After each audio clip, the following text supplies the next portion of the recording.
হয়েছে। আমি আজ এই মুহূর্তে আমার এই মুক্তি উপলক্ষে আমি বলতে চাই, আমাদের উপর জুলুম করা হয়েছে, এটাকে আমরা সহ্য করে নিলাম। আমাদের ভাইদেরকে হত্যা করা হয়েছে, সেটাও সহ্য করে নিলাম।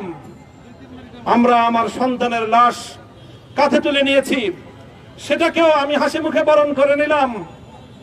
আমাদেরকে অপমান এবং লাঞ্ছনার সব ধরনের ষড়যন্ত্রের সম্মুখীন হতে হয়েছে, সেটাও আমরা হাসি মুখে বরণ করে নিয়েছি।